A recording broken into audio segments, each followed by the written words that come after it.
Cette semaine, à votre émission Reflet d'ici, on reçoit en studio une mémé déchaînée. Il faut un enjeu, il faut quelque chose qui vaut la peine, qui nous indigne, qui nous met en colère ou bien qui nous fait dire « ben non, j'en veux pas de ça ». Monsieur Philippe Toulne fait le point sur le dossier de la cimenterie de Port-Daniel. Mécanisme a fait preuve aujourd'hui qu'ils sont ouverts. Là. Ils veulent vraiment que les gens connaissent le projet. De plus en plus, c'est certain, ça commençait un peu mal l'année passée. Il y avait manque de transparence. Les gens se posaient la question, c'est quoi ce projet-là? De plus en plus, ils ont compris que pour avoir une acceptation sociale dans la région, bien, il faut être présent dans la région et il faut répondre aux questions. La capsule divertissement avec Mme Jocelyne Gauvier. Donc, il a déposé sa cigarette sur le banc du labo, puis ça a touché le médicament qu'il est en train de développer, ce qu'on appelle le cyclamate. Donc, quand il a remis la cigarette à la bouche, il trouvait que c'était sucré. Donc, il a découvert que ce médicament-là était sucré. Et c'est ainsi qu'a vu le jour ce faux sucre qu'on appelle. La capsule Plus on y pense avec M. Michel Fréchette. Mon nom est Michel Fréchette et j'ai l'honneur d'être le vice-président de TVCGR. Je me propose d'animer une série de capsules durant les mois qui viennent. Et la capsule avec ou sans caféine est de l'autre côté du miroir avec M. Marc Bert. Un simple plateau que vous allez voir avec deux intervenants et beaucoup d'interventions, de vidéos qu'on va aller trouver pour habiller l'émission, toujours en lien avec l'actualité. Mesdames, Messieurs, bonsoir et bienvenue à votre émission Reflet d'ici. Alors, cette semaine à l'émission, on débute avec une rencontre qui sort de l'ordinaire. Une super mémé était de passage à Grande-Rivière la semaine dernière.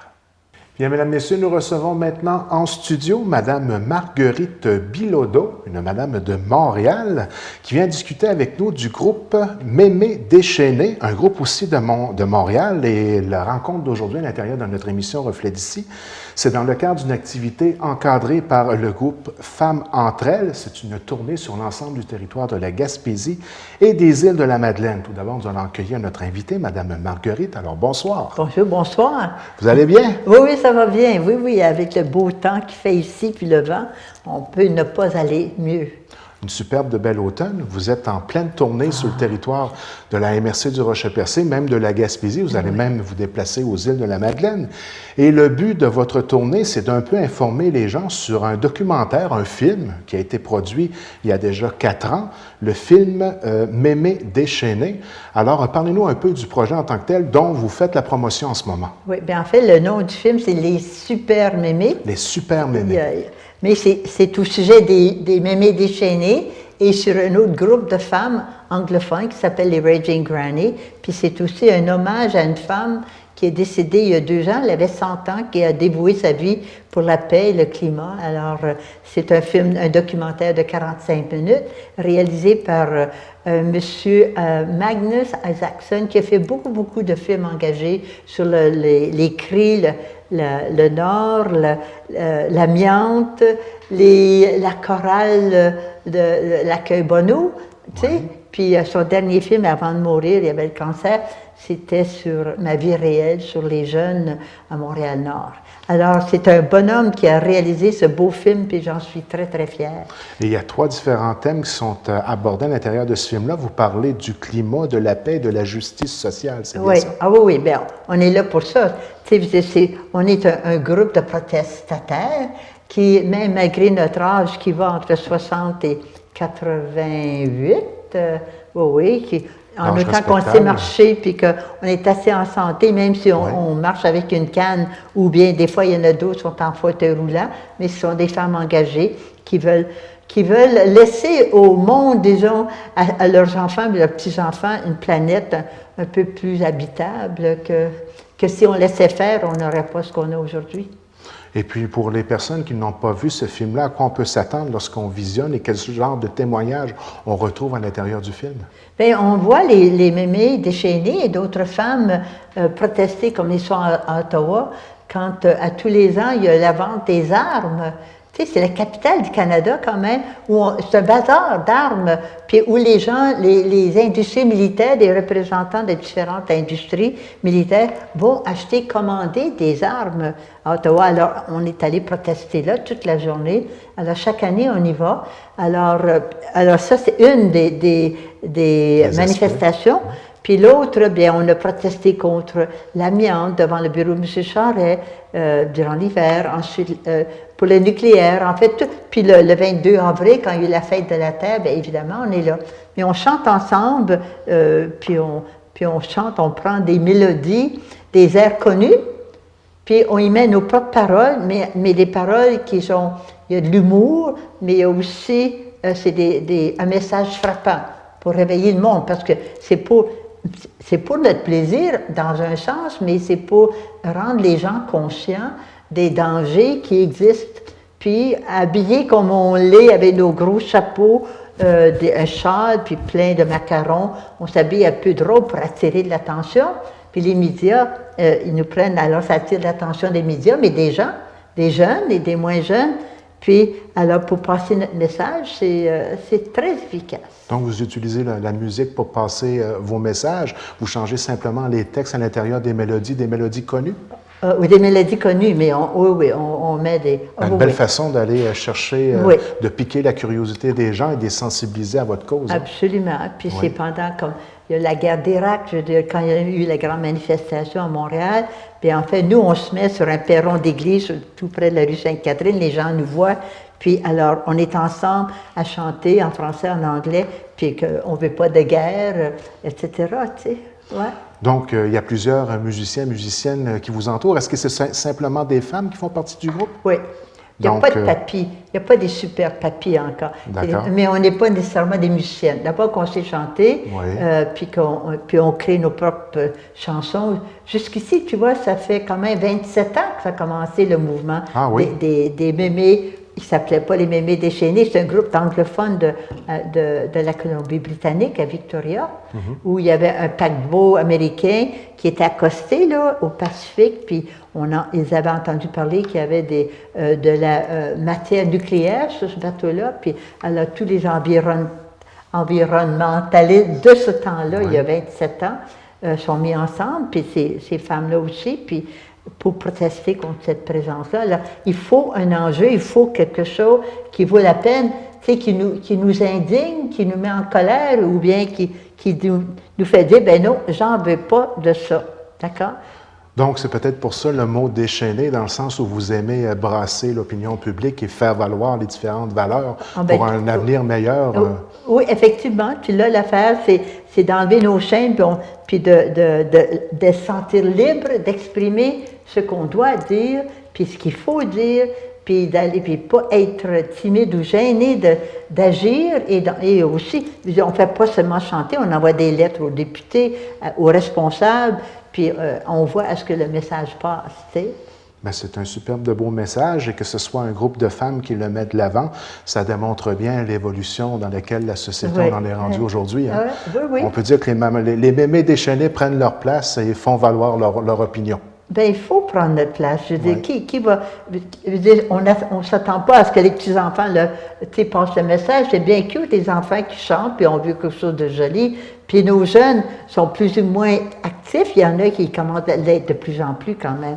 Mais si nous, on ne fait pas, si on ne fait rien, si on dit, ben non, je suis trop vieille pour ça, à mon âge, je ne sais pas ça, ben voyons, mais qu'est-ce qu'on laisse comme héritage à nos enfants? Parce que c'est nous qui avons l'expérience et les connaissances, c'est nous qui entendons la radio, les messages qu'ils savons lire, puis qui peuvent analyser une situation, puis dire, OK, ça, on doit manifester contre ça peut attendre. Tu vois, alors...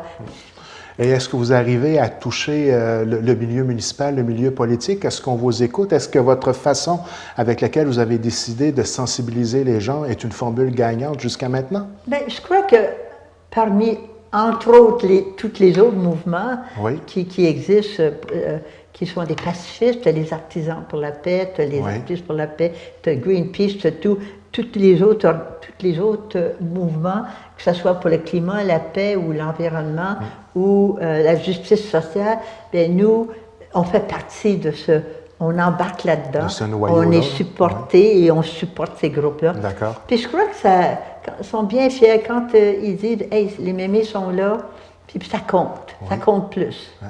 Mais je trouve ça très exemplaire comme mode de sensibilisation. Je ne peux faire abstraction de ce qu'on entend dans l'actualité ces derniers jours avec le groupe Femelle, là, où les femmes montrent leurs seins pour sensibiliser la population. Vous prenez une voie complètement différente et c'est un peu ce qui était derrière ma question, à savoir si vous arriviez quand même à sensibiliser votre entourage avec la méthode que vous utilisez. Parce qu'on peut dire que l'autre méthode utilisée, elle est un peu drastique. Elle est agressive, elle est non pacifique. Nous, c'est pacifique, mais avec une force, une énergie très, très positive.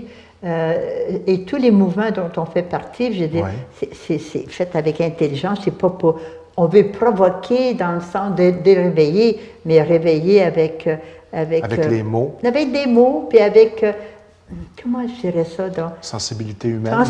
Sensibiliser les gens, puis aussi avec humour, tu sais, on fait rire les gens. Oui. Alors ça, les gens apprennent davantage. On n'est pas là pour choquer, on n'est pas là pour déstabiliser? Non, absolument pas. On peut déstabiliser certaines... Parce qu'il y a beaucoup de femmes qui diraient « Oh non, moi, je n'irai jamais m'habiller avec des gros chapeaux pleins de fleurs, puis on ne ferait jamais ça. » Mais il n'y a rien de vulgaire, au contraire, c'est la dignité humaine qui compte là-dedans. Puis, non, moi, je suis contre Il y a combien de personnes qui font partie de ce groupe-là, les Mémés déchaînés? Vous êtes combien? Bien, c'est des petits groupes, hein? C'est comme autour de 15. Ça fait partie des groupes d'environ 12 à 15 femmes. Qui s'étalent sur le territoire du Québec, du Canada? Non. C'est-à-dire qu'il y a un groupe francophone à Montréal. Oui. Puis ça, c'est le groupe de Montréal. Oui, ensuite, vous avez les Raging Granny. Ça, c'est le groupe anglophone. Il y en a aux États-Unis, il y en a environ 60 groupes. Et c'est tout environ des groupes de 10 à 15 personnes, pas plus. Après ça, si ça dépasse, on en forme d'autres groupes. Ça fonctionne mieux comme ça. Puis, il n'y a pas question de conseil d'administration puis de président. On est tous égaux là-dedans. On est un groupe qui décidons, on ne veut plus comme les bouteilles, l'eau qu'on vend. On en fait un enjeu important. Alors, on peut manifester contre, puis même... Vous financez de quelle façon? Pour sensibiliser les gens, d'essayer d'arrêter d'acheter des bouteilles d'eau. D'abord, elle est moins bonne que notre Saint-Laurent, puis souvent, elle est dans les camions depuis des mois et des mois. Il y en a des meilleures qualités, mais c'est absolument ridicule d'acheter des bouteilles d'eau. Sauf, sont nécessaires pour les voyages. Tu sais, quand tu vas en voyage, c'est bien pratique, mais moi, par contre, je prends des petites bouteilles, des remplies d'eau. Alors, c'est une économie, je trouve que c'est nos multinationales qui profitent de nos ressources naturelles pour se faire de l'argent, quand au fond, c'est ridicule. Alors, nous, on a protesté, on a fait une manifestation sur la rue Sainte-Catherine, comme ça, en offrant, on avait un gros bol d'eau, puis on offrait de l'eau à tout le monde qui passait. Alors, on est bien de l'eau de l'Aqueduc de Montréal? De l'eau de Saint-Laurent, oui. pour montrer qu'on peut boire, qu'elle est bonne, qu'on n'a pas qualité d'eau. On a une excellente qualité d'eau à Montréal. Je prenais ça dans les médias dernièrement. Oui, elle est bonne. Pourquoi payer pour une bouteille d'eau? Oui, je comprends. Voilà, puis il y a d'autres enjeux comme ça que les gens ne sont pas conscients, puis il faut qu'ils se réveillent à ça. Et les gens qui voudraient peut-être visionner, parce que là, on parle du documentaire, du film qui a été réalisé, Les Super Mémés. Pour ceux qui ne l'auraient pas vu, est-ce que c'est disponible sur le web? Non. Non, c'est-à-dire qu'on peut aller voir, oui, il y a un web, il y a les Super Mémés, on fait les Mémés déchaînés, le web, le www.mémés déchaînés. Oui. Puis là, ou bien les Super Mémés, vous allez avoir un petit début du film. Mais il faut le commander, il ne passe pas dans... Ce sont des groupes. Mais ceux qui seraient intéressés à vouloir se le procurer, ils peuvent le commander. Ils le voient via le web. Via le web, d'accord. Puis hier, le film a passé au cinéma Paradisio. On l'a montré aux femmes. D'accord. Tu vois, quelle a été la réception des gens à Chandler? Ils sont toujours très, très, très impressionnés. C'est un très bon film. De ce que je peux en comprendre, vous avez des habillements un peu qui sortent de l'ordinaire, colorés. Vous avez, disons, un style qui est assez... Est-ce qu'on peut dire rock'n'roll un peu? Non? Agressif dans le sens d'énergique, de très vivant, qui encourage les femmes, parce que Oui, parce qu'à Montebello, quand on est allé manifester, il y en a qui sont allés en canot, tu vois, les mémés déchaînés, en canot, tu sais, qui s'en vont à Montebello sur la rivière de l'Outaouais. Tu nous vois aussi manifester dans la rue avec nos pancartes. Tu nous vois. Il y a aussi le groupe des mémés déchaînés, et ils font beaucoup aussi de sensibilisation au sujet de l'abus des jeunes, des gens, envers leurs parents, tu sais, pour avoir des chèques de l'argent. Alors, ils font une scénette pour sensibiliser les personnes âgées, de ne pas se laisser faire, de ne pas se laisser avoir par nos jeunes. Alors, il y a beaucoup d'aspects de la vie et chez les personnes âgées, de ne pas se laisser faire et de se prendre en charge, puis continuer d'agir. Surtout, c'est un film d'espoir, de par les réactions que j'ai des gens, là, des femmes qui l'ont vu. C'est un film d'espoir qui montre qu'on est capable de faire les choses. Puis comme Gilles Gillot, il dit, fallait voir qu'on n'est pas morte, là, tu sais, là. Alors, un peu dans cet esprit-là, puis là, j'encourage les femmes avec des élections qui s'en viennent. Hey, je veux dire, là, on doit voter, puis on ne vote pas pour n'importe qui. Puis c'est le temps là, d'inviter les conseillers ou ceux qui se présentent, puis leur demander si vous êtes pour la cimenterie qui doit s'installer ou bien le chômage, qu'est-ce que vous pensez pouvez en faire, même si c'est une question fédérale. Vous avez aussi la charte. Tu sais, alors d'avoir l'idée, la vision, l'opinion de ceux qui se présentent, de voir de quel bois ils se chauffent. Là, c'est le temps. Alors, c'est ça qu'on vient faire. Le film vient réveiller les gens pour dire aux femmes, vous êtes capables, faites quelque chose, mais faites-le. On ressent très bien, Mme Bilodeau, que vous êtes une personne qui aime beaucoup l'être humain. Vous êtes une infirmière de métier. Oui, je suis une infirmière vous êtes à la retraite maintenant. Oui. Donc, vous avez toujours été assez proche des gens et on ressent à travers votre discours que vous aimez beaucoup l'être humain. Hein? Bien, oui, beaucoup. Et vous tenez à ce que l'avenir soit plus rose que noir. Hein? Bien, oui, et aussi de savoir que, bon, bien, si ça va mal, bien, j'aurais fait mon possible. Oui. C'est ça qu'il y a. On ne peut pas tout faire, on doit choisir nos luttes, puis avoir confiance aussi, non seulement en soi, il faut croire en soi, mais avoir confiance qu'il y en a d'autres aussi qui travaillent bien. Il y a tout ça d'associations, que ce soit aux Nations Unies ou ailleurs, il y a des gens qui font leur possible pour que la paix existe, puis pour arranger les choses, hein? Que ce soit local, municipal, fédéral, ou en tout cas, et universel. Alors, ça, c'est important de croire. Alors, ça veut dire qu'on ne devient pas pessimiste, on ne perd pas espoir. Puis moi, je crois que, d'ailleurs, le monde est meilleur en ce siècle que le siècle dernier. Le siècle dernier, c'était le siècle des guerres. Hein? Il n'y a jamais eu autant de guerres. La Première Guerre mondiale, la Deuxième, le Vietnam, la Corée, Hiroshima, Nagasaki, puis pour s'en aller vers l'Afghanistan. Alors, on a quand même moins de guerre que le passé. Alors, on s'en va vers la paix. C'est très intéressant d'entendre votre discours et en plus, lors de votre passage dans la municipalité de Grande-Rivière, dans la ville de Grande-Rivière, vous offrez un petit spectacle à l'auditorium de la Polyvalente de Chandler, car vous êtes musicienne, vous êtes aussi pianiste et vous jouez de la harpe, celtique, qui est un instrument qui vaut la peine, qui vaut le déplacement, ne serait-ce que pour cet instrument. Et ce spectacle-là, vous l'offrez dans le cadre toujours du même message. C'est les femmes qui sont derrière, c'est le centre des femmes qui organise un programme, c'est tout organisé d'avance. Chaque centre de femmes à travers la Gaspésie organise les événements pour que je rencontre le plus de femmes possible, pour que je sensibilise les gens le plus possible et à travers aussi, bien là, ce soir, c'est la musique, la chanson, avec une guitare et s'il y a un piano, je suis pianiste et aussi jouer de la harpe celtique que les gens n'ont jamais vu. Puis même à Montréal, il y en a beaucoup qui n'ont jamais vu l'harpe celtique. C'est pas parce qu'on est éloigné qu'on ne voit pas ça. Moi, j'ai entendu ça dans des trames sonores de films. Ça s'arrête là. C'est déjà ça. Oui. Donc, un petit spectacle d'une heure ce soir. Les gens doivent s'attendre à avoir un lien direct avec vous. Est-ce que vous parlez beaucoup? Est-ce que vous échangez beaucoup avec... Je vais parler aussi, puis je vais parler des élections. Je vais parler je continue. Vous êtes à la fine pointe de l'actualité, il faut le dire. Hein? On le ressent aussi. Là. Oui, c'est important. Nous aussi, on va voter, là. Bon. On va voter à Montréal. Puis un vote éclairé est beaucoup plus valable qu'un vote à l'aveugle, il faut se le dire. C'est exactement ça. Oui. C'est très, très important de... Puis pas juste voter, bien, puis d'abord d'aller voter. Oui. Il paraît qu'on vote beaucoup, le pourcentage des gens vont voter. Oui. Hein. Mais par ici, c'est quand même Par assez ici, fort, oui. c'est bien, oui. Oui, alors, puis vous avez des enjeux, puis j'ai entendu, j'écoute ça à la radio, là, c'est pas mal chaud.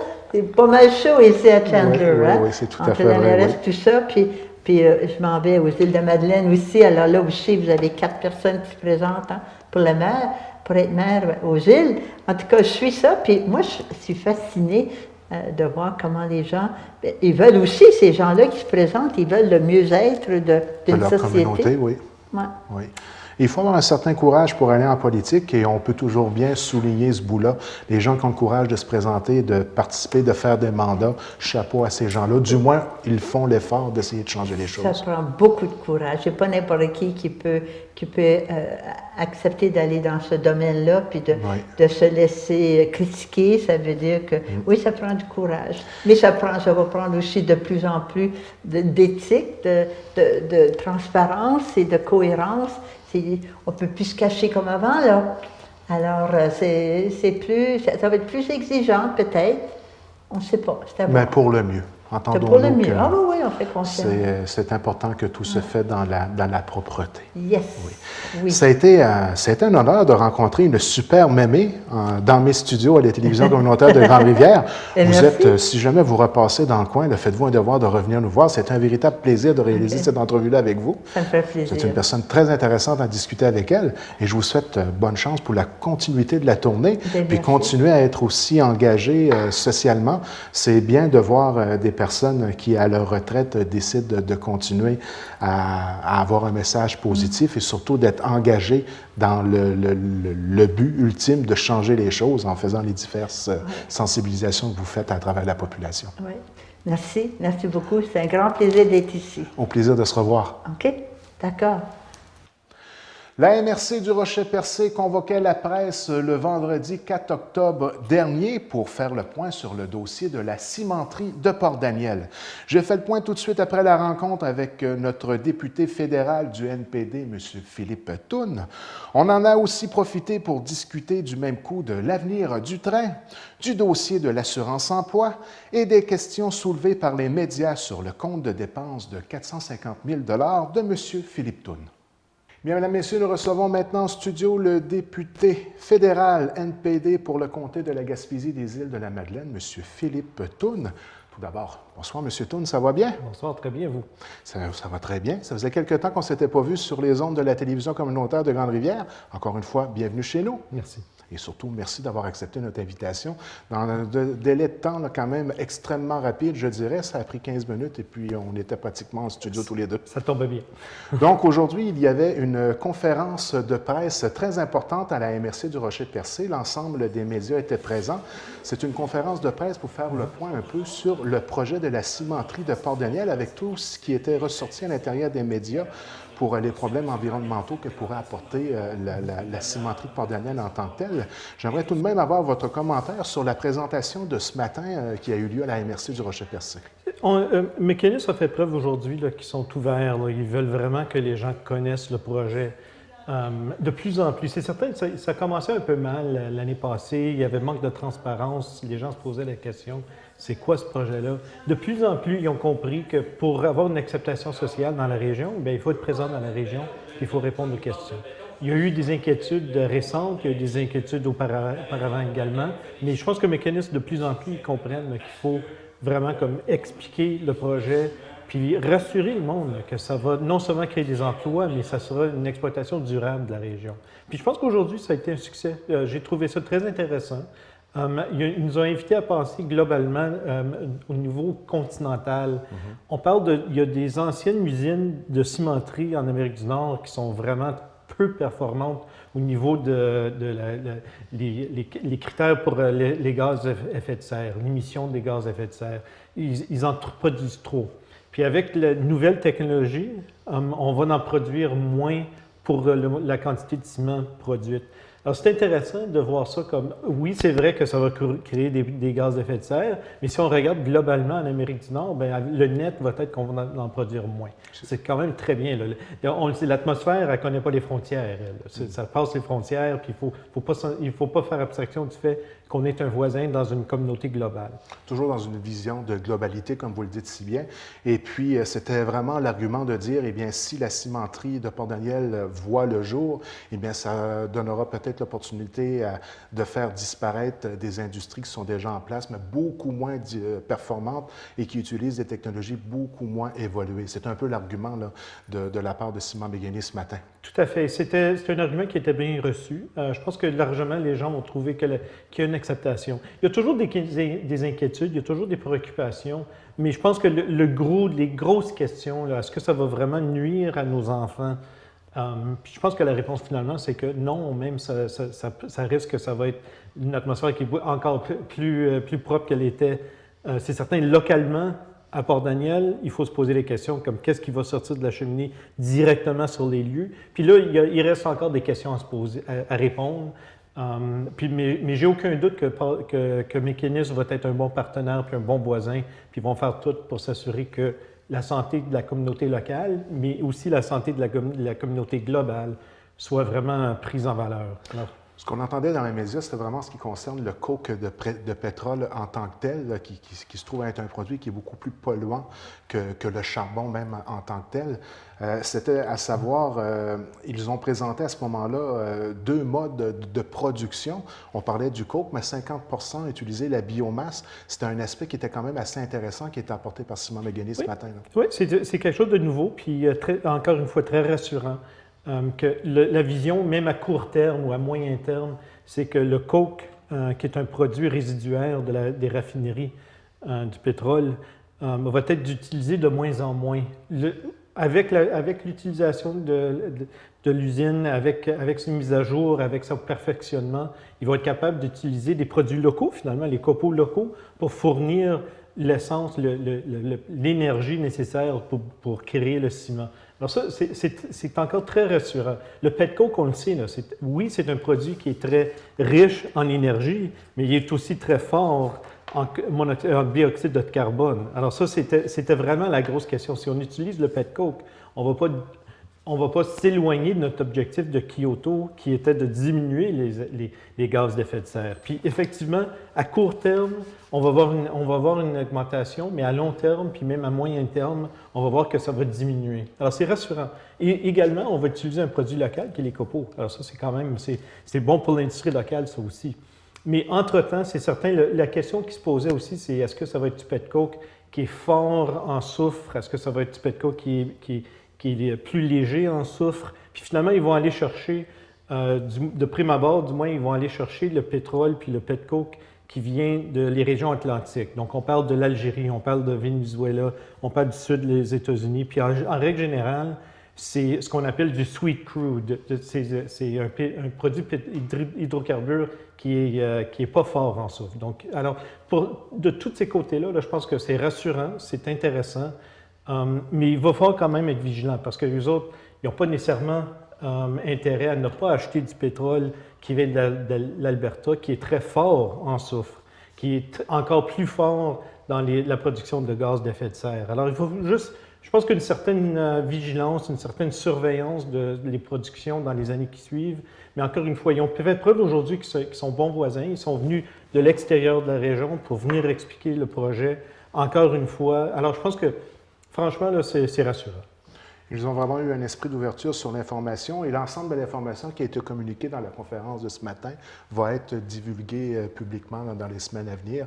Et il y a quand même un certain sens scientifique qui est traité à l'intérieur de ça. Ce n'est pas nécessairement accessible à tous, mais c'est de l'information qui va être disponible à la population. On voit aussi l'esprit d'ouverture. On a même parlé aussi de production d'algues marines pour exploiter le plus possible le potentiel énergétique et que les brevets ont même été acquis par les l'équipe Ciment Mécanis. C'est un autre beau projet connexe, là. Hein? C'est intéressant qu'ils regardent vraiment à long terme, puis Oui. vraiment s'intégrer dans la communauté autrement. Développement durable. Alors, c'est vraiment, c'est un projet qui est fort intéressant, qui va avoir des répercussions, je pense, intéressantes pour la région. Alors, c'est certain qu'on l'appuie. Puis le fait qu'ils sont prêts à continuer à divulguer, à continuer à instruire les gens, à les expliquer vraiment le processus, vraiment à quoi que ça implique, c'est vraiment ce qu'on demande. Il y a toujours un risque dans n'importe quel projet, il y aura toujours du risque. Mais la question, c'est est-ce qu'on prend ce risque-là sciemment? Alors, la question, c'est vraiment l'acceptation sociale doit se baser sur le fait que les gens sachent à quoi ils s'embarquent. Puis Mécanis a fait preuve aujourd'hui qu'ils sont prêts à vraiment être partenaires de ce côté-là, de vraiment éduquer les gens. Voici ce qu'il y en est. Êtes-vous prêt à l'accepter, oui ou non? Puis je pense que largement, là, ça semble que la réponse est oui. Et à l'intérieur du discours, et c'est ressorti à plusieurs reprises, qu'en ce qui concerne les normes gouvernementales actuelles, dans l'ensemble du projet en tant que tel, on était toujours sous les différentes normes, que ce soit internationales ou même nationales, et puis que c'était une préoccupation première de toujours justement avoir un respect maximal envers l'environnement, malgré le fait qu'on ne peut pas nécessairement avoir une cimenterie puis exactement zéro pollution, mais ça peut quand même avoir des niveaux qui sont acceptables tant au niveau des normes actuelles provinciales.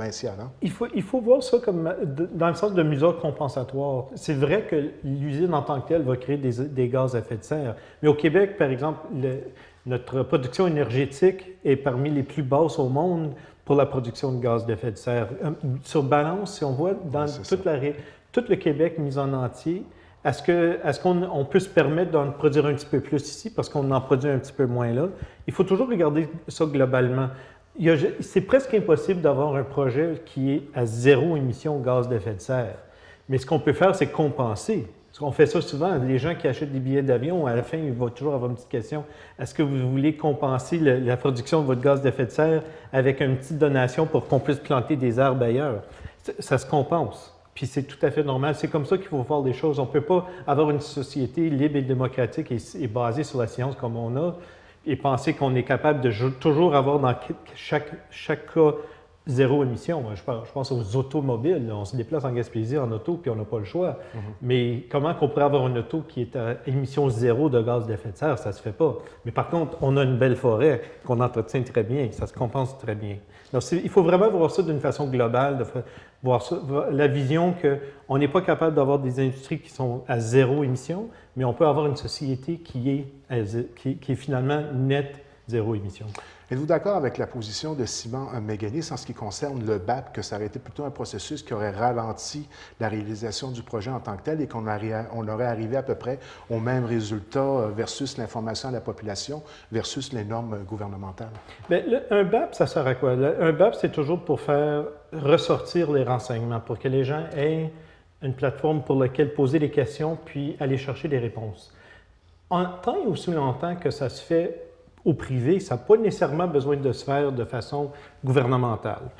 L'important, c'est que les renseignements soient là. Encore une fois, on veut que les choix qui sont faits dans la région se fassent de façon connue, sciemment. Sciemment, on va accepter les risques de n'importe quelle entreprise. Est-ce qu'il faut un BAP? Des fois, il faut un BAP. Des fois, on a besoin du pouvoir du gouvernement de vraiment comme pousser une entreprise de nous faire ressortir les renseignements parce qu'ils ne veulent pas. Mais Mécanis, ils ont fait preuve à quelques reprises récentes qu'ils sont prêts à vraiment divulguer. C'est certain, ça a commencé mal. Au début, là, ça semblait qu'il n'y avait pas d'ouverture. Je pense que c'est pour ça que les gens hésitent maintenant. Ils hésitaient parce que dans le temps, on posait des questions puis on n'avait pas de réponse. Mais je pense que Mécanis, ils ont appris, là, que, encore une fois, certainement dans notre région, pour avoir une acceptation sociale, il faut divulguer, il faut être partenaire, il faut rencontrer les gens chez eux. C'est ça qu'ils ont fait. Alors, est-ce qu'on a besoin d'un BAP? Franchement, je ne pense pas, parce qu'ils sont là en train de répondre des questions dans la communauté, face à la communauté. Ils ont pris des questions de n'importe qui est dans la salle aujourd'hui, par exemple. Alors, c'est une belle ouverture. Oui. Un BAP, c'est nécessaire quand on n'a pas cette ouverture-là. Mais ici, on l'a eu. Alors, tant aussi longtemps qu'on est partenaire, que tout le monde travaille ensemble, un BAP, ce n'est pas vraiment nécessaire. On parle tout de même d'un projet d'1 milliard de dollars, donc c'est vraiment pas négligé pour le milieu, pour notre région et même pour la province du Québec, même pour le Canada. On en a besoin, l'économie en a besoin Et c'est un produit qui est apprécié tout à travers le continent d'Amérique du Nord. Alors, ça va avoir un futur intéressant. Maintenant, un autre dossier très chaud, celui de l'assurance-emploi. La dernière fois qu'on s'est vu, c'était votre cheval de bataille numéro 1.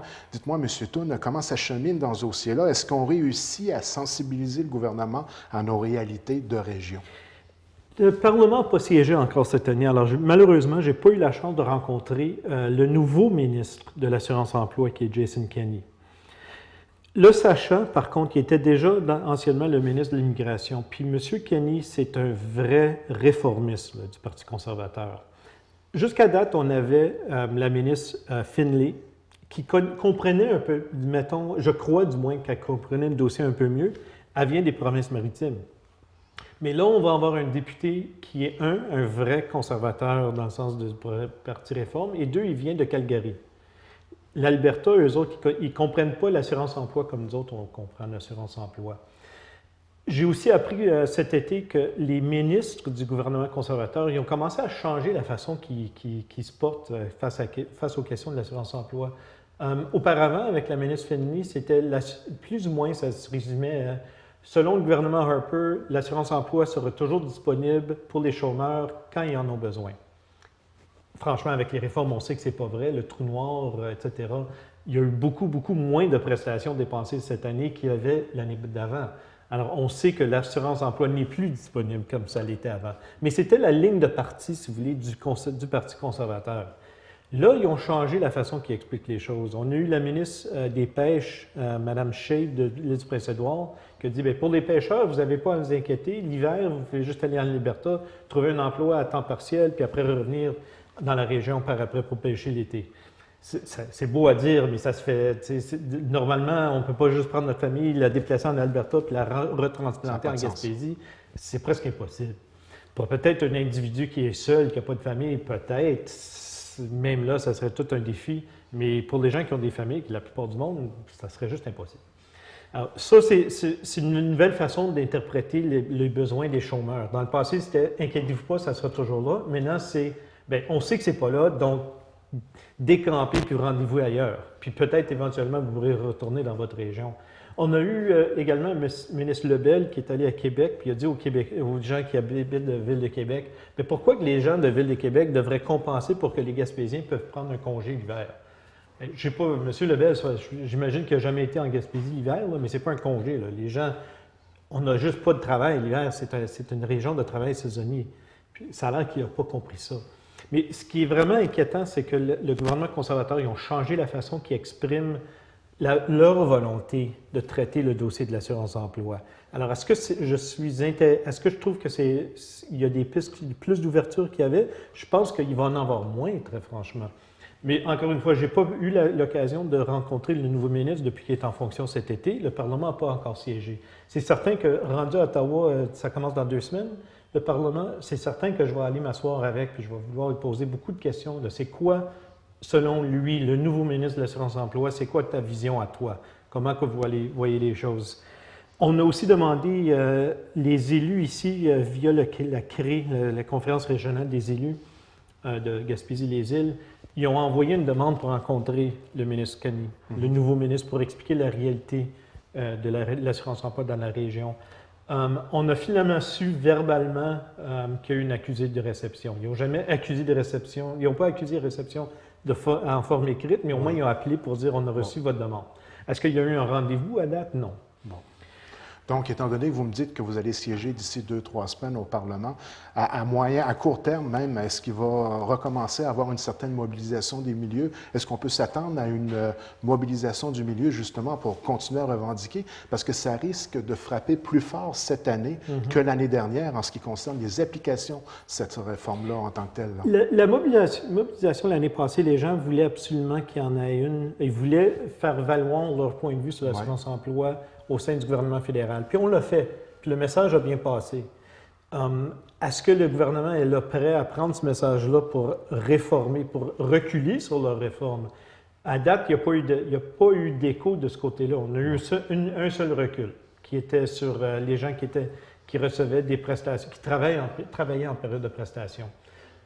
Mais c'était un recul temporaire, puis c'est passé date. La mobilisation qui a eu lieu l'année passée, les gens voulaient vraiment faire valoir leur point de vue. Cette année, ce qu'ils veulent, c'est mieux comprendre la réforme, puis essayer de trouver moyen d'accommoder la réforme. Je ne dis pas qu'on veut l'accommoder, c'est juste qu'à date, malheureusement, le gouvernement Harper, il n'y avait aucune ouverture pour modifier la réforme. Mais s'il persiste à faire la sourde oreille. Il faut absolument qu'on crie. Je ne veux pas que les gens arrêtent de crier. Je veux que les gens continuent à mettre la pression. Ma job numéro 1, selon ce que j'ai pu comprendre des gens, puis je pense que c'est vrai, il faut que j'éduque le monde pour qu'ils comprennent comment s'ajuster pour la réforme de l'assurance-emploi, parce que ça n'a pas l'air qu'on va avoir beaucoup de succès sur les reculs tant et aussi longtemps que le gouvernement Harper est en place. Mais qu'est-ce qu'on devrait faire? C'est quoi les prochaines étapes, là? À part d'une mobilisation? Si les gens veulent une mobilisation, ça me fera plaisir de les organiser. Ouais. C'est juste qu'à date, j'ai pas eu beaucoup d'échos que les gens veulent recommencer la série de mobilisations qu'on a eu l'année passée. Qu'est-ce qui serait plus productif en tant que tel? On a 2 ans encore. Ouais. Pendant ces 2 ans-là, il va y avoir énormément de misère. C'est certain. Là. Ceux qui vont subir le trou noir, ils vont se trouver dans une situation très difficile. Cette année, ça va frapper fort. Absolument. Et j'ai aucun doute qu'il va y avoir des gens qui vont quitter la région. C'est rendu grave, aussi grave que ça. Mais qu'est-ce qu'on devrait faire? Là? Premièrement, la Caisse de l'assurance-emploi, il faut que le gouvernement fédéral arrête de piger dans cette caisse-là. Bien là, ils vont atteindre l'équilibre, c'est annoncé. Oui, le gouvernement Harper, cette année, ils ont annoncé qu'ils ne vont pas augmenter les contributions à l'assurance-emploi. Il y a un équilibre. Oui. C'est très bien qu'il y ait un équilibre, mais normalement, il y a un surplus. Depuis la réforme de Chrétien des années 90, il y a eu un surplus de 57 millions de dollars. Tout cet argent-là s'est rendu du revenu pour le gouvernement fédéral. Ils l'ont utilisé finalement pour boucher les trous de déficit qu'ils ont créés ailleurs. Le gouvernement Harper, il n'arrête pas de se vanter qu'il diminue les impôts, qu'il diminue la TPS. Mais la façon qu'il a financé ça, il a pris de l'argent de l'assurance-emploi, puis il a bouché le trou de couper la TPS. C'est bien beau de couper la TPS, mais il l'a fait sur les dos des travailleurs saisonniers. Alors, on prend des pauvres pour devenir aux riches. Ça n'a pas de sens. C'est pas une façon de gérer un pays, ça. C'est vraiment, vraiment, vraiment mal vu c'est mal vu selon moi, puis c'est certain que c'est pas une façon de créer un équilibre fiscal durable. Il faut que le gouvernement arrête de prendre l'argent des prestations de l'assurance-emploi, puis il faut qu'il réinvestisse ça dans les régions pour créer des emplois. Ils disent qu'on veut que les gens travaillent, on veut les motiver pour aller travailler. On les a même traités de fraudeurs à certains points, les gens qui touchent l'assurance-emploi. Ils pensent que la seule chose qui manque, c'est la volonté de travailler. Mais c'est pas juste ça. C'est qu'il faut, dans les régions comme la Gaspésie, comme les îles de la Madeleine, dans tout l'Est du Canada, finalement, c'est que c'est vraiment des régions de travail saisonnier. Puis si on veut que les gens travaillent l'hiver, bien, il faut trouver des pistes. Il ne faut pas couper les revenus des gens, puis après leur dire, bien, allez chercher un emploi. Parce que l'emploi n'existe pas. Il faut créer les emplois en premier. Et là, on peut peut-être parler de de faire des réformes à l'assurance-emploi. Donc, concrètement, comment on doit réagir dans l'Est du Québec face à cette situation, rapidement? Tous les gouvernements de l'Est du Canada, ils sont déjà prononcés contre la réforme, et tous ces gouvernements-là, ils ont lancé leur propre étude pour voir l'impact de la réforme de l'assurance-emploi. Ce que le gouvernement fédéral aurait dû faire dès le début, puis ils n'ont toujours pas fait. Alors, les provinces sont en train de le faire. On verra le résultat de ces études-là dans les semaines qui suivent. Et avec ces rapports-là, il va falloir que toutes les provinces de l'Est du Canada se mettent ensemble pour absolument pousser le gouvernement Harper de reculer sur la réforme. Mais l'objectif final, c'est que la Caisse de l'assurance-emploi, il faut que ça soit sacré. On n'y touche plus. Ça appartient aux travailleurs puis aux employeurs, puis ça devrait juste être utilisé pour créer des emplois, pour former la main-d'œuvre, pour créer la richesse à long terme. Mais c'est ça qui manque pour le moment. Mais on va continuer à travailler ce dossier-là, puis c'est certain que cet hiver, s'il y a des gens qui ont de la difficulté avec l'assurance-emploi, je les invite à nous appeler à mon bureau pour qu'on puisse essayer de les aider, là, pour essayer de naviguer toute la bureaucratie de l'assurance-emploi pour s'assurer qu'il y ait tout l'argent possible. Autre dossier très important à l'intérieur duquel le gouvernement conservateur semble, entre guillemets, aimer faire des coupures, c'est notre fameux train. Il y a un comité qui a été mis en place dernièrement. Vous chapeautez ce comité-là. C'est quoi le bilan à l'heure où on se parle, là, début octobre? Là, comment ça va là, sur le projet en tant que tel? Alors, on n'a pas de train VIA qui passe chez nous et le chemin de fer est fermé. C'est très inquiétant là, dans tous les sens. On a toujours besoin d'investissement dans le chemin de fer pour le mettre à la hauteur, pour le rendre sécuritaire. Il y a plein de ponts, il y a plein de traverses, il y a beaucoup d'investissements à faire qui n'ont pas été fait depuis 30 ans, puis tout d'un coup, on se ramasse avec une immense facture. On a vu en 2011 qu'il fallait 93 millions. On a déjà reçu de la province un gros montant dans les 20 millions pour réhabiliter le chemin de fer Percé-Gaspé, qu'on a maintenant un train touristique qui circule. On a aussi largement, on a reconstruit le chemin de fer de Matapédia jusqu'à New Carlisle. À ma connaissance, il est sur le point de réouvrir ce chemin de fer-là, mais il manque toujours le bout dans le milieu, de New Carlisle jusqu'à Anse-Beau-Fils. Malgré le fait qu'il y a eu un peu d'investissement de fait quand même. Là.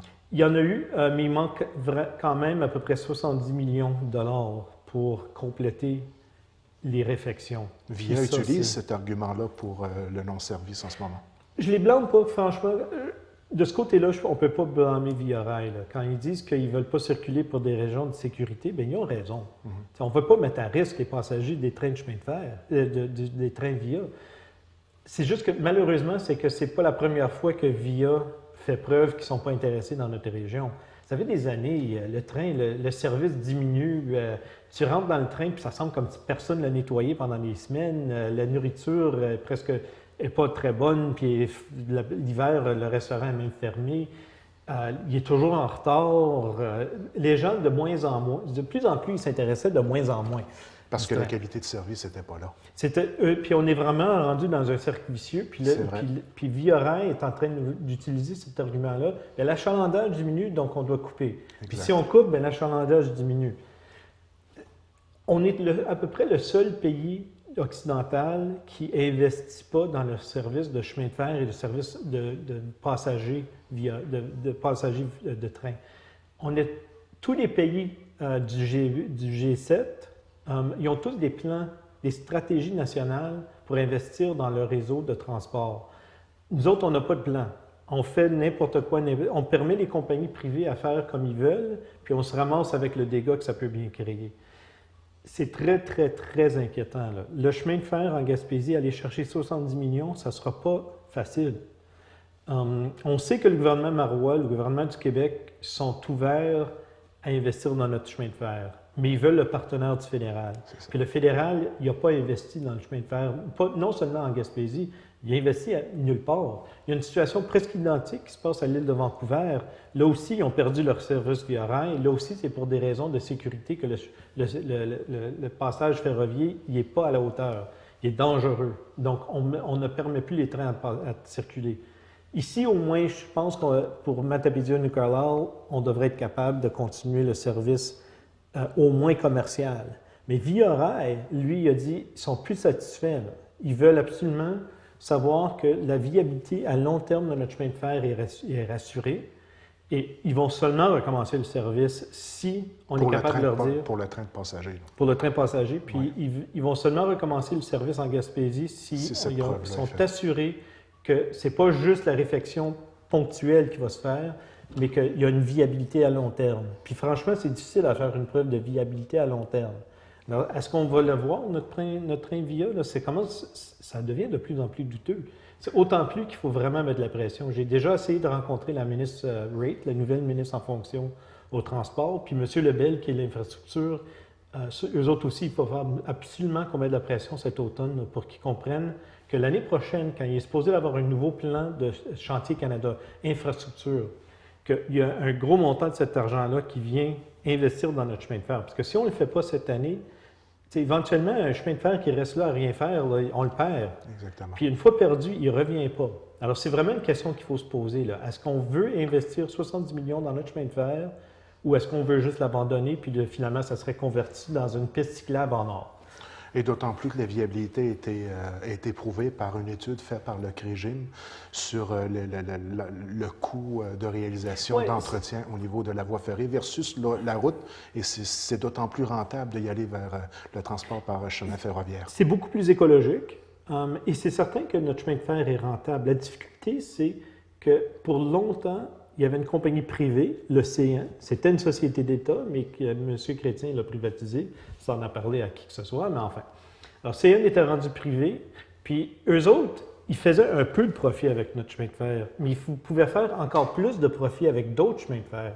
Alors, ce qu'ils ont fait, c'est qu'ils ont pris de l'argent de notre chemin de fer et d'autres à travers le Canada. Ils ont pris toute cette richesse-là, puis ils ont l'investi dans les chemins de fer aux États-Unis, où ce qui fait beaucoup plus d'argent. Alors, le CN s'est rendu un propriétaire important de chemin de fer aux États-Unis. Mais la façon qu'ils ont fait ça, c'est qu'ils ont désenrichi les chemins de fer canadiens. Là, pas seulement nous autres, mais d'autres régions au Canada, on se ramasse avec des chemins de fer qui ont été mal entretenus pendant des décennies et on se ramasse aujourd'hui avec une immense facture. C'est pas pour dire que le chemin de fer ne serait pas rentable. Il l'est. C'est juste que l'investissement qui aurait dû avoir lieu dans le passé... La conséquence du non-investissement, le voilà.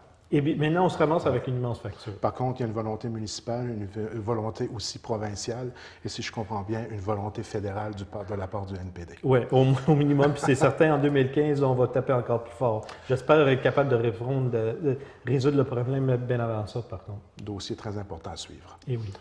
Je termine, M. Thune, avec quelque chose qui a fait l'actualité dans les derniers jours en ce qui concerne votre compte de dépenses au niveau de député fédéral. Et puis, il y a certains chiffres qui sont ressortis. On remettait peut-être en question l'argent que vous dépensez en tant que député pour effectuer votre travail sur le grand territoire que vous avez à couvrir. La somme exacte qui est sortie dans les médias, on parle de 449 511 $. Alors, est-ce que vous avez une justification par rapport à ce compte de dépenses-là? Oui, mettons 450 000, là, si on arrondit. Le bureau de député, mon bureau de député a dépensé 450 000. Si on regarde au bureau de député globalement, des autres également, on voit que les députés qui sont plus éloignés coûtent plus cher. La moyenne au Canada pour un député, c'est 401 000. Ça, les gens à la maison ne le savent pas toujours. Hein. Moi-même, j'ai été très surpris lorsque j'ai vu ce chiffre-là. Je ne m'attendais pas à ce que les dépenses soient aussi grandes pour pouvoir faire votre devoir et pouvoir couvrir l'ensemble de votre territoire. 400 000 est donc une moyenne au niveau du pays? Au Canada, c'est ça. Le 400 000, 401 000, ça sert à des salaires, ça sert à rendre des services. Les gens, quand ils ont de la difficulté avec leur passeport, avec l'assurance-emploi, etc., ils vont appeler leur bureau de député. Et de plus en plus, le gouvernement a tellement coupé dans les services qu'on essaie d'appeler quelqu'un à assurance-emploi. Des fois, on est en attente pendant 3 heures de temps. C'est rendu absurde. C'est-tu rendu plus facile de rejoindre le député? Alors, de plus en plus, les bureaux de députés se font solliciter pour répondre à des questions que normalement le fédéral aurait fait lui-même. Alors bon, cet argent-là, finalement, ça sert à ça. C'est pour rendre service au public. C'est certain que, tu sais, s'il y avait façon de le faire moins cher, on est toujours ouvert, là. Mais c'est juste, les salaires, veut pas, sont dispendieux. Les services qui sont offerts, ça prend du monde, ça prend des salariés, j'ai pas le choix. Il y a les baux, il y a toute la papeterie, puis les équipements qu'il faut acheter. Alors, tout ça, juste les dépenses de bureau, incluant les salaires, ça m'amène à peu près 330 000 $ de cette facture-là.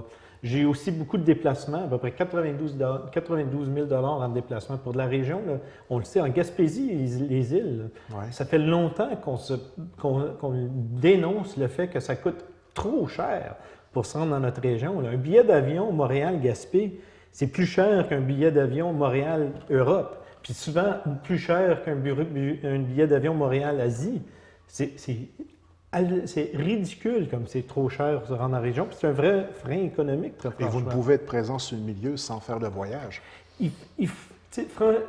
Pour être un député, pour représenter les gens d'Ottawa, je ne vois pas comment on peut être un bon député et ne pas être présent dans le milieu puis faire les déplacements qui s'imposent. C'est là où vous justifiez le 50 000 $ de plus. Là.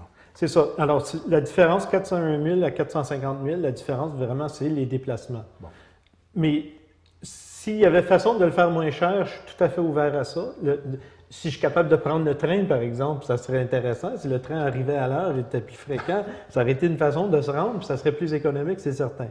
Mais malheureusement, le train n'est pas disponible. Alors, on est poigné avec les vols. Les vols sont beaucoup trop chers, mais moi, je ne peux pas, à moi seul, essayer de diminuer les prix. C'est vrai qu'aujourd'hui, il y a une tentative, c'est pas la première fois, mais il y a une tentative pour essayer de trouver un forfait possible avec Air Canada pour baisser les prix à quelque chose de plus abordable. On verra le résultat de ça, on se croise les doigts. Puis si c'est le cas, bien à ce moment-là, c'est certain que moi, je vais coûter moins cher en déplacement. Mais tant et aussi longtemps qu'on n'a pas réglé le problème du déplacement, le bureau du député de Gaspésie-les-Îles et tous les députés éloignés en Canada vont toujours être plus chers. Et c'est malheureux.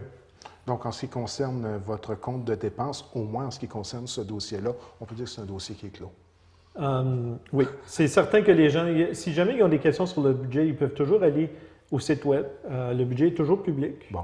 Et les gens peuvent poser toutes les questions possibles. Puis, encore une fois, s'ils ont des suggestions pour comment économiser, là, je suis toujours ouvert à ça.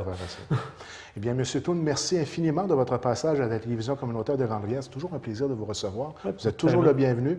Et lorsque vous aurez des nouvelles en ce qui concerne les 3 principaux dossiers qu'on a discutés à l'intérieur de l'entrevue d'aujourd'hui, comme j'ai dit souvent à mes invités, on garde le contact. Merci bien. Merci.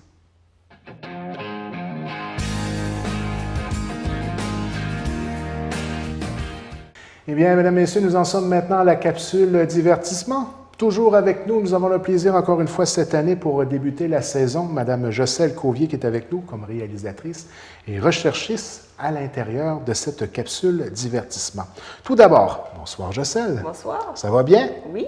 Bienvenue encore une fois cette année dans l'équipe Reflet d'ici pour l'émission La Capsule Divertissement qui agrémente de beaucoup notre émission Reflet d'ici. Merci de ta participation. C'est avec un grand plaisir. Alors, encore une fois, la capsule divertissement se doit d'être divertissante, oui. Un peu à la base. Et nous allons traiter là, on va utiliser un mot qui est quand même assez dur à prononcer, mais je vais quand même tenter l'expérience. On parle de sérendipité. Alors voilà. Qui consiste en quoi? La sérendipité, mot que j'ai appris cette semaine, c'est le fait de faire des découvertes, que ce soit une découverte scientifique, une découverte technique, de façon accidentelle. Parce que généralement, quand on met au point un médicament, quand on découvre un nouvel outil, exemple, c'est un processus très long, très réfléchi, mais il arrive que parfois on essaie de trouver quelque chose, puis on découvre quelque chose qui n'a aucun rapport. Donc, totalement accidentel. Mais qui peut être d'autant plus utile aussi. Voilà.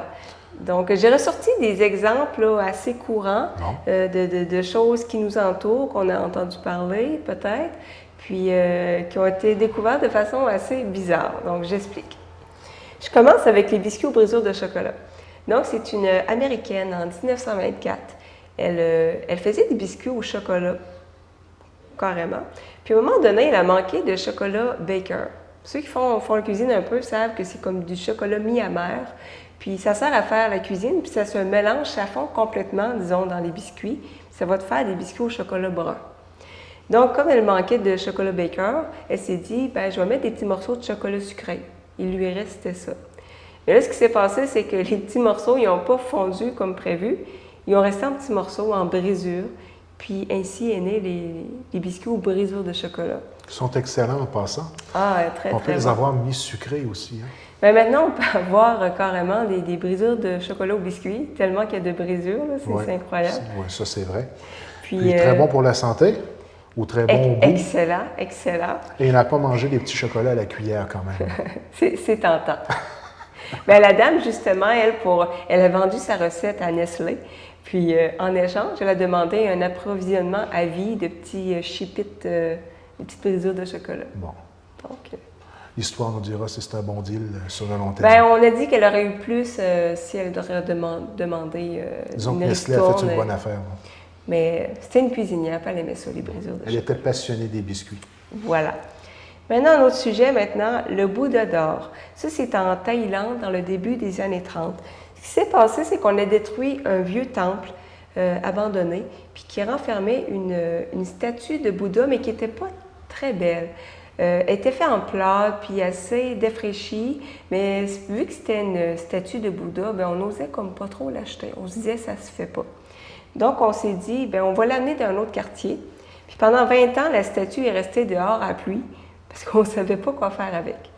Puis Puis à un moment donné, on a construit un temple, puis on s'est dit, bon, ben, c'est le temps de la mettre dedans. Donc, on prend une espèce de grosse grue avec des cordes, puis ça lâche. Donc, la statue tombe dans la boue. C'est une très grosse statue. Puis au moment qu'elle tombe dans la boue, on voit que le plâtre se fissure, puis à l'intérieur du plâtre, on gratte, puis on voit que c'est de l'or massif. Fait qu'en fait, c'est une statue d'or massif qui avait été recouverte de plâtre pour la protéger des envahisseurs, parce qu'il y avait des envahisseurs dans le petit village. Puis évidemment, une statue d'or, ça attire la convoitise, donc on l'avait cachée. Donc, heureusement qu'on ne l'avait pas jetée. Donc, c'est en fait la plus grande statue d'or au monde. Elle mesure 3 mètres, puis c'est en Thaïlande. Très impressionnant. Oui. Donc, une découverte assez accidentelle. Maintenant, je vais passer à un autre sujet assez différent, le brandy. Ça, c'était inventé vers le 12e siècle. Ce qui arrive, c'est qu'à l'époque, on distillait le vin. Pourquoi? Bien, ça facilitait sa préservation. Ça facilitait aussi le transport du vin. Puis, on payait moins de taxes parce qu'à l'époque, les taxes, c'était selon le volume. Donc, ce qu'on faisait, c'est qu'on enlevait de l'eau. On distillait. Puis, juste avant de consommer le vin, on rajoutait l'eau. Mais on s'est comme rendu compte qu'en entreposant ce vin-là distillé dans des espèces de tonneaux de bois, il s'en venait meilleur que l'original. C'est comme ça qu'est venu au monde le brandy et qu'en fait, on s'est mis à développer beaucoup de boissons fortes, comme le whisky, etc. C'est par rapport à la distillation. Et c'était totalement accidentel. On peut dire un produit raffiné, hein? Exactement. Pour ceux qui ont un palais développé, là, il y a beaucoup d'amateurs de ce genre de boisson-là. Là. Oui, exactement. Oui, exactement. Alors maintenant, je passe aux chips. Les chips ont été inventés en 1853. L'histoire est assez drôle. C'est un restaurant... Accidentel, ça, les chips. Accidentel. C'est un restaurant de New York. C'était un client assez difficile. Puis, donc, il avait commandé des frites, puis ça ne faisait pas son affaire. Les frites étaient trop épaisses. Donc, il retourne les frites. Le cuisinier décide de les faire plus minces. Il fait son possible. Le client n'est toujours pas content. Il retourne une deuxième fois les frites.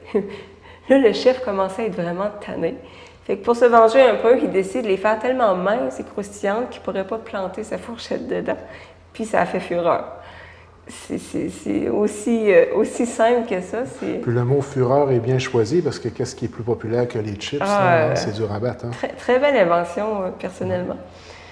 Ensuite, un autre sujet, toujours dans le domaine alimentaire, les cornflakes. Les fameuses cornflakes. Voilà, donc ça c'est en 1894 au Michigan. Le docteur Kellogg et son frère, en fait, ils avaient un sanatorium, puis s'occupaient de gens malades. Puis ils avaient fait bouillir du blé. Puis l'on va laisser reposer parce qu'il fallait qu'ils vont s'occuper de leurs malades. Puis l'on va en quelque sorte oublier là. Puis donc le blé a durci. Puis comme ils étaient assez pauvres, ils ne voulaient pas perdre le blé, donc ils se sont dit, on va prendre un rouleau à pâte, puis on va essayer de faire une espèce de pâte, puis le faire cuire. Mais ça n'a pas marché, parce qu'avec le rouleau à pâte, ça a juste fait des espèces de petits flocons. Puis là, ils ont eu l'idée géniale de les faire cuire, les petits flocons, de les faire griller. Puis c'est comme ça qu'est venu au monde les cornflakes. Et puis pour les amateurs de cornflakes, on ne peut pas nous passer une autre marque que la marque Kellogg. Hein? Voilà. Personnellement, là, moi, si je mange des cornflakes, c'est les Kellogg. Ils essaient de les refaire sous marque, dite marque sous-marque. Là, et puis, ça goûte pas pareil. Puis moi, j'ai une recette là, de filet de morue avec du cornflakes. Là. C'est un incontournable. Ça m'intéresse, ça. Ensuite, une autre invention, le faux sucre, donc ce qu'on appelle les aspartames, ce qu'on met dans les boissons de diète, etc. Ça a été inventé en 1937. Et la façon que ça a été inventé, à ne pas faire, c'était une autre époque. Hein? Je vais vous expliquer le contexte. C'est un étudiant de l'Université d'Illinois. Donc, il travaillait dans un laboratoire pour mettre au point un médicament contre la fièvre. Puis lui, il fumait dans le laboratoire, comme si ça se faisait encore aujourd'hui. Donc, il a déposé sa cigarette sur le banc du labo. Puis ça a touché le médicament qu'il est en train de développer, qu'on appelle le cyclamate. Donc, quand il a remis la cigarette à la bouche, il trouvait que c'était sucré. Donc, il a découvert que ce médicament-là était sucré. Et c'est ainsi qu'a vu le jour ce faux sucre qu'on appelle. Donc, heureusement pour lui que c'était quelque chose de pas trop dangereux parce que... Mais ceux qui utilisent la cigarette à mauvais escient, on le voit encore. Moi, j'ai encore vu quelqu'un mettre de l'essence dans sa voiture avec la cigarette à la bouche dernièrement. Donc, assez spécial, merci. Wow, c'est... Ouais, jouer avec le feu. Oui, jouer avec le feu, c'est pas de le dire, oui. Ensuite, une autre découverte, les grottes de Lascaux. Ça, c'est en 1940. Donc, Oh, c'est beau, c'est vraiment beau. Oui, c'est magnifique. C'est des grottes en France avec des gravures, des dessins préhistoriques. C'est vraiment magnifique. Comment on a découvert ça? C'est 4 adolescents qui promenaient leur chien, puis le chien s'est mis à courir après un lapin. Donc, ils ont essayé de retrouver le lapin. Puis le lapin s'est réfugié dans un espèce de petit trou laissé par un arbre déraciné. Donc, ils ont été voir pour le lapin, puis il y avait une espèce d'orifice de 20 cm dans ce trou-là. Puis, en lançant une pierre, ils ont vu que c'était assez profond. Donc, quelques jours plus tard, ils sont arrivés avec d'autres personnes, puis ils ont décidé de creuser, puis ils ont découvert ce système de grottes-là qui est magnifique. Donc, c'est tout à fait par hasard. Puis, ça renferme en fait plus de 2000 gravures et dessins de l'époque paléolithique, donc de 18 000 ans. C'est assez incroyable. Puis encore plus spécial, c'est qu'on a découvert qu'en faisant visiter les grottes, malheureusement, ça les endommage à cause de la respiration, le CO2. Ah oui. Donc, ce qu'on a décidé de faire, parce qu'on voulait quand même que les gens les voient, Puisse le voir, oui. on a construit à 200 mètres exactement la même grotte. Ah oui. Oui, pour celle-là, la faire visiter. Une grotte identique. Ça, c'est en France. Oui, c'est en France. C'est vraiment Donc, incontournable, découverte encore une fois accidentelle. Très intéressant. Une autre découverte un peu dans la même lignée, c'est les manuscrits de la mer Morte, donc des textes bibliques. Ça, c'était découvert en 1947 en Jordanie. C'est un éleveur qui est parti chercher un de ses animaux qui était parti courir. Donc, il a retrouvé l'animal dans une grotte. C'est la grotte dans laquelle il a trouvé des espèces de grandes jarres. Puis, à l'intérieur de ces jarres-là, il y avait des rouleaux de cuir enveloppés dans de la toile. Parce qu'à l'époque, les gens écrivaient sur des feuilles de cuir, si on veut, ça se préservait longtemps. Donc, on a retrouvé en fait 15 000 fragments de parchemins bibliques. Et c'est les plus anciens connus. Ça date entre le 3e siècle avant Jésus-Christ et le 1er siècle après Jésus-Christ. Donc, c'est vraiment l'époque, une époque très importante dans la religion. Donc, une autre découverte, c'est la pénicilline. Ça, c'est en 1936. C'est un Écossais, Alexander Fleming. Lui, ce qu'il faisait, c'est qu'il élevait des bactéries dans des boîtes. On fait toujours ça à l'hôpital. C'est qu'on va prendre une espèce de petite boîte qui a une espèce de jello, si on veut, mais qui est plein de choses nutritives, du bouillon de poulet, par exemple.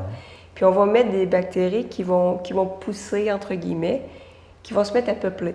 Puis on fait des tests. Donc lui, il est parti en voyage, puis quand il est revenu, il y a malheureusement une moisissure qui a contaminé. C'est la première image qu'on a vue. Donc c'est une moisissure qui avait tout contaminé sa boîte. Puis là, il n'était pas content, mais il a réalisé en regardant de plus près que cette moisissure-là, partout où elle était, elle avait tué toutes les bactéries. Donc lui, il a pensé plus loin et s'est dit, mon Dieu, ça veut dire que cette moisissure-là, si on fait un vaccin à partir de ça, bien, ça va tuer vraiment les bactéries. Donc c'est ainsi que la pénicilline a pris forme. Puis l'image suivante, c'est un antibiogramme qu'on fait toujours à l'hôpital. C'est le principe que je viens d'expliquer. Chaque pastille, en fait, c'est un antibiotique différent et partout dans la boîte, c'est une bactérie. Donc, là, vous voyez où il y a une pastille et qu'autour, il n'y a plus rien, c'est que c'est un antibiotique qui est efficace. Il a tué la bactérie. Là, vous voyez qu'il y a une pastille, mais qu'autour, la bactérie est toujours présente, ça veut dire que c'est un antibiotique qui n'est pas efficace. On fait ça à l'hôpital pour ne pas essayer n'importe quoi. Donc, on fait des tests comme ça. Donc, c'est le principe qui a amené à mettre au monde la pénicilline parce que la fameuse moisissure avait détruit toutes les bactéries autour. Et combien de millions de vies sauvées de par la découverte de la pénicilline? Hein? Exactement. C'est encore un antibiotique, c'est un des premiers qu'on utilise. Hein? Exactement. Donc, puis, je dois dire, je ne serais plus là si ce ne serait de ces antibiotiques-là. Les bronchites chroniques et puis les... C'est souvent des premiers utilisés, puis dans plusieurs guerres, ça a sauvé énormément de vies. Énormément de vies. On est très chanceux. Voilà une chance accidentelle. Voilà. Oui. Une autre découverte qui est assez drôle, c'est en 1905, les popsicles. En Bon. 1905, c'est un jeune de 11 ans en Californie. Lui, ce qu'il avait fait, c'est qu'il y avait une espèce de boisson aux fruits, puis il l'avait oublié sur le porche de la maison. Puis il y avait une espèce de bâton pour mélanger, puis il avait oublié ça là. Puis dans la nuit, ben, la température, si tu me vois venir, la température a baissé, puis sous le point de congélation. Donc le lendemain matin, le petit garçon, il a trouvé en fait son jus de fruits, puis le bâton gelé dans le jus de fruits. Puis il a décidé de goûter, puis il s'est dit « Ah, tiens, c'est une bonne idée ». Mais le plus drôle de l'histoire, c'est qu'il a attendu 18 ans avant de breveter sa découverte et d'en parler, de commercialiser. Puis on doit dire que c'est un peu populaire aujourd'hui. Oui, je pense qu'on est bien content qu'il ait trouvé ça. C'est même écrit sur les bâtons. Exactement. Oui. Ensuite, les post-it. Donc, les post-it, c'est des espèces de petits... on marque des petits mots, des choses à se souvenir. C'est en 1966. Ça, c'est aux États-Unis, la compagnie 3M, en fait, c'est qu'ils essayaient d'inventer un adhésif, une colle. Puis malheureusement, leur expérience, ça n'a pas marché parce que la colle, elle ne collait pas. Donc, en fait, c'est une expérience manquée qui a mené au post-it. Donc, ils ont trouvé cette colle-là qui ne collait pas. Puis, ils ont laissé ça dans le fond du tiroir, si on veut. Puis, c'est seulement 14 ans plus tard qu'ils ont allumé puis ils se sont dit « Hey, ça pourrait servir à mettre ça sur des petits papiers puis coller pour ne pas endommager le mur ou la feuille de papier. » Donc, c'est une expérience manquée qui a... Puis si je ne me trompe pas, il y a quelques années, il y a eu une commission d'enquête où la post-it est revenue en premier plan de la façon de prendre des notes et puis d'aller rechercher des informations qui ont été perdues au fil du temps. Je ne sais pas si tu sais. Non, je ne savais pas. Parce que c'est au niveau de l'actualité, les gens à la maison, j'imagine qu'ils vont replacer. Malheureusement, j'oublie l'enquête en tant que telle, mais c'est un peu au style de la commission Charbonneau, mais ce n'est pas la commission Charbonneau en tant que telle. Ah oui, c'était... Pardon? Bouchard-Taylor, je crois que c'est ça, Kevin. Mais chose certaine, c'est quelque chose qu'on utilise tous et puis souvent, ça redonne une décoration spéciale à nos bureaux. Hein. Exactement. En fait c'est la fourniture de bureau la plus populaire. Ah oui? Oui, en faisant les recherches, j'ai tombé là-dessus, ça m'a assez surprise. Puis on fait des... Ça va être un sujet d'une autre émission, là, ça vaut la peine. On fait des batailles de post-it dans des gros édifices en Europe, sur des édifices vitrés, puis on colle des post-it, puis on fait des espèces de gros bonhommes. Pour l'édifice voisin, pour le nargué qui vont faire d'autres. Donc, à un moment donné, je vais revenir avec des images là-dessus. On voit que toutes les institutions ont leur propre moyen de travailler à la productivité de leurs employés. Hein? Voilà, un bon climat de travail. Ensuite, une autre invention, le velcro, en 1941. C'est un ingénieur suisse qui s'est rendu compte qu'il y avait un fruit de bardane qu'on voit à l'écran. C'est un peu comme les amoureux qu'on a ici, là, qui collent puis qui ne décollent plus. Donc, c'est un fruit de bardane qui avait collé à son chien. Puis en regardant plus près, si vous voyez bien, il y a des petits crochets. Ben oui. Oui, il y a des petits crochets. Donc, lui, il s'est mis à regarder ça puis il dit, tiens, ça serait une bonne idée je pourrais faire un procédé qui utiliserait ça. Donc, le velcro. Puis vous allez voir l'image suivante, là. Ça, c'est du velcro vu de près. C'est le même principe. Donc, ça arrive assez souvent qu'on s'inspire de la nature pour faire des inventions. Ça, c'est du vrai velcro? Ça, c'est du vrai velcro, oui. C'est de le voir. C'est le même principe de crochet. Ouais. Donc, heureusement qu'il y a un petit amoureux qui s'est collé à son chien, puis il a fait cette découverte-là. Ça a désappris aux enfants à lasser leurs souliers, mais ça, c'est un autre dossier. On va faire un dossier là-dessus. Ça sera un autre sujet d'émission. Quand tu es rendu à 30 ans, tu es encore au velcro, là. Puis ça se vend encore. Hein? Oui, ça se vend, c'est indémodable. Oui. Ensuite, pour terminer, là, c'est une note un peu humoristique. En beauté. Oui. Le Viagra, donc, je pense que tout le monde connaît maintenant, la petite pilule bleue. Ça, c'était inventé en 1990. Et en fait, pas si longtemps que ça. Hein? Non, c'est assez récent. Puis c'est une découverte totalement accidentelle parce qu'à l'origine, le Viagra, c'était un médicament pour soigner l'angine. Sauf qu'ils se sont rendus compte que les gens qui prenaient ça pour l'angine, ils avaient comme effet secondaire des érections. Les hommes, ça va de soi. Donc, ils se sont rendus compte que, tiens, ça pourrait peut-être aider des hommes qui ont des problèmes érectiles. Puis on connaît toute la gamme de publicités, très, très bonne publicité qu'on fait sur ce genre de produit-là, Cialis. Il faut le dire là, que c'est assez subtil puis assez humoristique. Je dois dire que les concepteurs de ces publicités-là, franchement, ils réussissent à aller chercher notre intérêt de façon très subtile pour en arriver au résultat dont tu nous as présenté il y a quelques secondes, c'est-à-dire d'en arriver à une performance plus adéquate pour ceux qui ont des problèmes. Voilà. Puis ça a amélioré beaucoup de relations de couple, ce petit produit-là. Oui, bien, c'est une belle invention. C'est quand même assez drôle de voir que c'était... Parce qu'on... C'est accidentel. C'est un problème qu'on cherche j'imagine le premier qui arrive sur son médecin et lui dit « Oui, mes problèmes d'angine, mais quand je prends un médicament, j'ai un effet secondaire qui est plus ou moins agréable. » Oui, je voulais pas ça, mais c'est un problème si on veut. Parce que là, ça peut durer des heures, cette affaire-là. Bien, c'est qu'aux doses qu'on donnait pour l'angine, c'est qu'il y a des gens que ça pouvait développer vraiment un problème au point de, justement, que ça pouvait durer assez longtemps, ça pouvait même être douloureux. On a ajusté les doses pour adapter pour un produit comme les Viagra, mais c'est drôle parce que c'est un problème de l'humanité, si on veut, qu'on essaye de régler depuis longtemps, comme la perte des cheveux. Puis c'est drôle que ça a été réglé de façon totalement accidentelle, on ne cherchait pas à faire ça. Donc, quand on dit que c'est toujours utile de faire de la recherche scientifique, on n'arrive peut-être pas toujours aux résultats qu'on veut dès le départ, mais on peut arriver à découvrir toutes sortes de choses à travers le processus. Donc, vive la recherche et en espérant que le tout va continuer. Et encore une fois, pour cette première capsule de la saison, je dois dire qu'elle était très divertissante et même à la limite, comme à l'habitude, instructive. Ben oui, en faisant la recherche, j'ai pas mal appris. Puis, moi aussi, j'ai beaucoup appris. C'est amusant. Le but, que ce soit un peu léger. Donc. Et puis, je dirais mission accomplie. Donc, on se donne rendez-vous la semaine prochaine pour une autre capsule divertissement. Avec plaisir. À la semaine prochaine.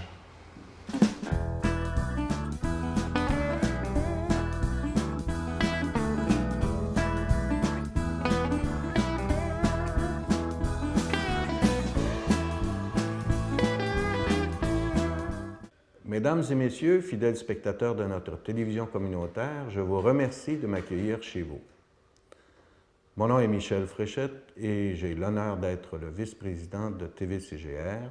Je me propose d'animer une série de capsules durant les mois qui viennent. Quelques renseignements pour qu'on puisse faire un peu mieux connaissance, car nous aurons à partager quelques événements ensemble. Je suis arrivé en Gaspésie en 2000 et j'habite Cap-d'Espoir. J'avais alors été sélectionné comme DG du Consortium maritime de développement international qui était basé à l'École des pêches ici à Grande-Rivière. Mon objectif était de développer le marché international dans le domaine des pêches, du maritime et du marin. De profession, je suis en fait un gestionnaire de projet à l'international. Mon épouse et moi avons décidé de rester en Gaspésie, même si cet organisme a été sabordé par une coupe de financement au moment où l'organisme commençait à prendre sa vitesse de croisière. Vivre ailleurs ou ici, autant vivre au paradis, c'est donc ici que nous avons choisi de vivre. Comme on a facilement tendance à le constater, nous sommes demeurés à l'étranger ici dans notre propre pays, car nous avons vécu près de 30 ans dans d'autres pays et cultures et avons une vision plus nuancée des enjeux de développement, des conditions gagnantes et perdantes qui conditionnent la marche des peuples et des règles à suivre. Il semble donc que jamais nous ne serons gaspésiens à part entière, car nous nous considérons comme des citoyens du monde. Quand on se débrouille à Bamako, à Conakry, à Port-au-Prince, à Kigali ou à Kiev, et qu'on élève ses enfants à Alger, Kinshasa, Casablanca ou Ouagadougou, pas surprenant que notre type de rattachement tende plus vers l'hydroponique que vers la terre glaise. C'est là que la famille et les convictions prennent tout leur sens. J'inaugure donc une série de petites capsules qui portera le titre provisoire « Plus on y pense ». J'essaierai, durant les 3 à 5 minutes qui me sont allouées, de vous proposer un événement et une réflexion qui l'accompagnent. D'entrée de jeu, les sujets se rapporteront à nos événements d'ici, mais étant donné que la région de la Gaspésie et des îles de la Madeleine est le centre de la planète, tous les sujets qui nous concernent pourront être couverts. Je n'ai aucune prétention à la vérité, ni couvrir le sujet du début à sa fin en 300 secondes, mais nous y arriverons. Je tenterai de vous proposer un angle de vue, une vision des réalités qui nous entourent et de vous inviter à la prolonger comme citoyens et citoyennes en ayant le respect du dialogue et de la considération due à chacun. Certains me connaissent pour mes prises de position dans le domaine de l'actualité municipale et même régionale. Mettons les choses au clair dès le départ.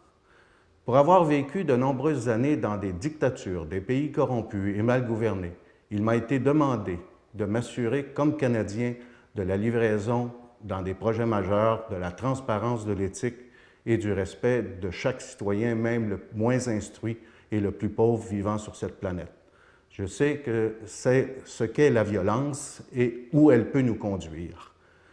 Mes modèles sont Gandhi et Mandela et d'autres qui ont marqué les événements de notre société. Il s'agit essentiellement d'une façon de voir les choses où le compromis n'est pas synonyme de compromission. En tant que vice-président de notre télévision communautaire, mon engagement est de contribuer à son dynamisme et à sa pertinence dans le cadre de sa mission. Je me permets de vous lire 2 ou 3 des énoncés qui me motivent et qui m'inspirent dans cette voie.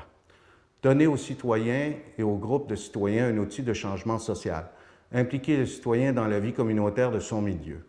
Favoriser la dimension communautaire de la communication sociale. Voilà, en terminant, quelques-uns des sujets qui pourraient être abordés au cours de ces capsules. Les apparences sont souvent trompeuses, les roches qui flottent et le bois qui cale. La force de l'exemple où les bottines doivent suivre les babines. Le pouvoir de la gouvernance, passion ou raison. Nos infrastructures sont-elles aux soins palliatifs ou euthanasiés?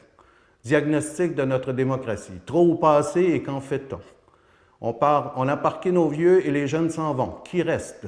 L'avenir est dans les vieilles affaires. Et ainsi de suite. Tu me parles de l'épargne chaude ou de l'épargne froide? Si certains de ces thèmes vous inspirent d'autres idées, proposez-les. On verra bien sous quel angle il faut les traiter et tous au bénéfice de notre collectivité. J'envisage aussi d'aller vous voir chez vous et pourquoi pas faire la capsule avec vous. Vous allez voir que la télévision, c'est pas si compliqué que cela, surtout quand elle est communautaire. Merci encore pour vos dons lors du Téléthon. Et continuez à aimer et à respecter votre TV-CGR. Cela nous encourage à faire mieux. À bientôt pour la suite. Merci.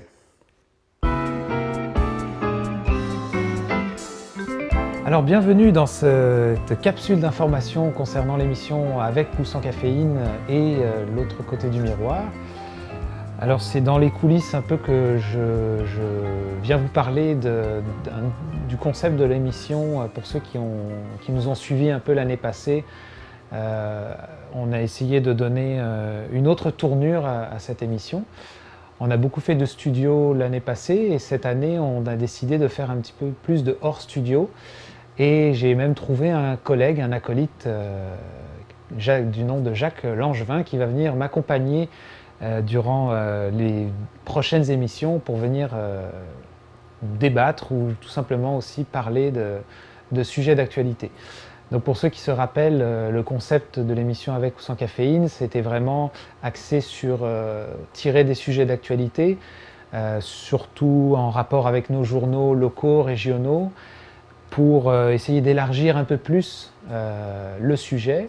Et puis, effectivement, des fois c'est corsé, des fois c'est doux, mais on essaie de lui donner toujours un peu une dose humoristique. Donc c'est de tirer un peu un portrait, toujours de tirer un portrait de l'actualité, mais sous forme de caricature. Voilà. Donc en gardant une petite dose d'humour, parce qu'on croit que c'est par l'humour qu'on va commencer la révolution. Donc voilà un peu pour ce qui est du concept de ce qui s'en vient cet automne, dans le fond, pour l'émission Avec ou sans caféine. Un simple plateau que vous allez voir avec 2 intervenants et beaucoup d'interventions de vidéos qu'on va aller trouver pour habiller l'émission, toujours en lien avec l'actualité. Sinon, l'émission de l'autre côté du miroir, pour ceux qui suivaient aussi un peu cette émission-là, donc c'était un concept de venir diffuser des documentaires, toujours souvent en lien avec l'actualité ou avec un lien politique, social, santé. L'idée, pareil, c'est de montrer, donc, comme le nom le dit, un regard différent sur un sujet qui sont souvent pas ou peu rapportés, malheureusement, ça c'est notre vision, dans les médias de masse. Alors on profite de la tribune qui nous est offerte, entre autres, à la télévision communautaire pour pouvoir justement faire ces échanges, ces réalisations d'émissions ou ces possibilités de diffusion, en ayant bien sûr les droits de diffusion là-dessus. Et donc pour ceux qui ont déjà vu ces documentaires-là, vous avez vu qu'il y en a qui sont marquants ou d'autres qui sont tout simplement sont assez différents des types de documentaires que l'on peut voir à la télévision habituellement. Donc c'est une opportunité, c'est quelque chose qui est assez souvent, on ne le voit pas ailleurs, souvent il y a d'autres télévisions communautaires qui nous font aussi des demandes. Et puis, pour pouvoir faire ce genre de diffusion, parce que c'est quand même un concept qui est assez...